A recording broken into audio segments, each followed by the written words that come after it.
Gobiernos, empleadores y trabajadores se reunieron en el marco de la Conferencia Internacional del Trabajo en Ginebra para adoptar las primeras normas internacionales destinadas a mejorar las condiciones laborales en las plataformas digitales.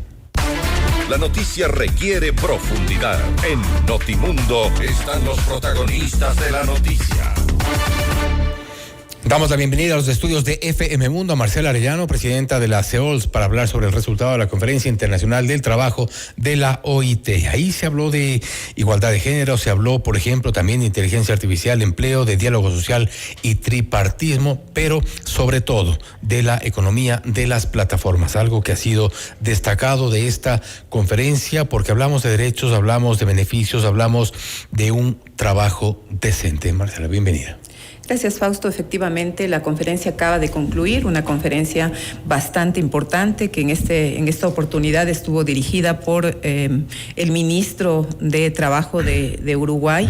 En esta conferencia se abordaron efectivamente el plan de igualdad, por ejemplo, de igualdad y equidad global. Se abordaron también los temas de los casos de los peores países para los trabajadores y sobre todo se abordó y se discutió el convenio 193 que habla sobre trabajo decente en economía de plataformas. Es el primer convenio y es una primera norma global que aborda el presente y el futuro del trabajo, ¿no? Estamos en este momento en un momento, digamos, de revolución 5.0, de desarrollo tecnológico muy avanzado y las normas internacionales, así como las normas nacionales, deben adaptarse a esta nueva situación que estamos viviendo en el mundo del trabajo. ¿Histórica decisión?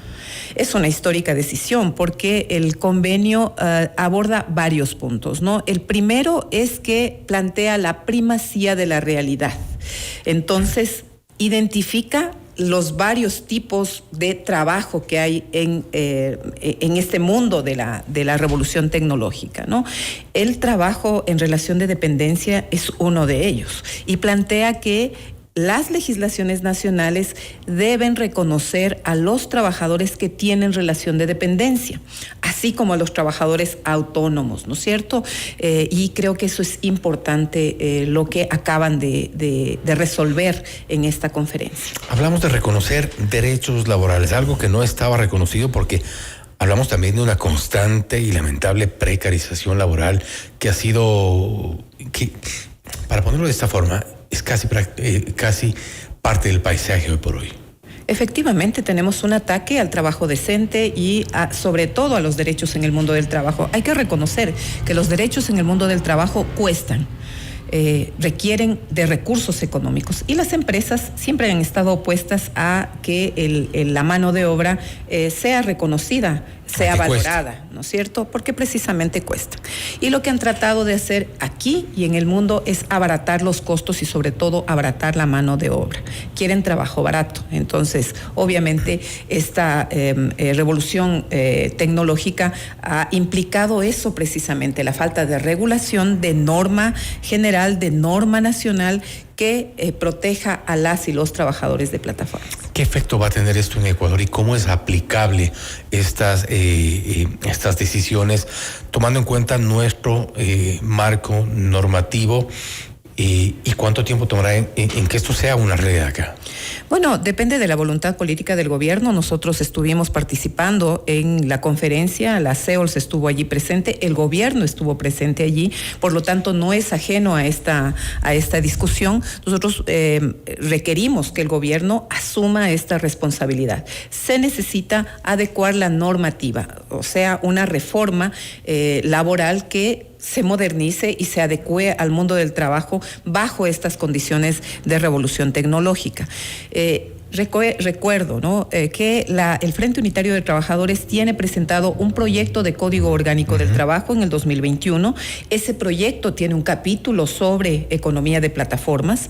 También me parece que en el 2023 fue presentado un proyecto para regular a las plataformas, a las APPs, a las aplicaciones. Sin embargo, esos dos proyectos se han quedado en la Comisión de lo Laboral, están en segundo debate. Entonces es una responsabilidad también de la legislatura adecuar la norma a la realidad actual. Sin embargo, aunque no haya adecuación de la norma, tenemos un código de trabajo que protege a todos los trabajadores y trabajadoras.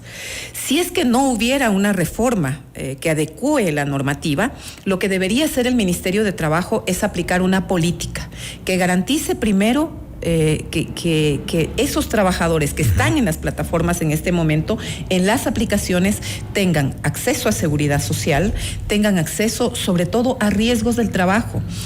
Esos trabajadores, la mayoría en una situación de vulnerabilidad, ¿no?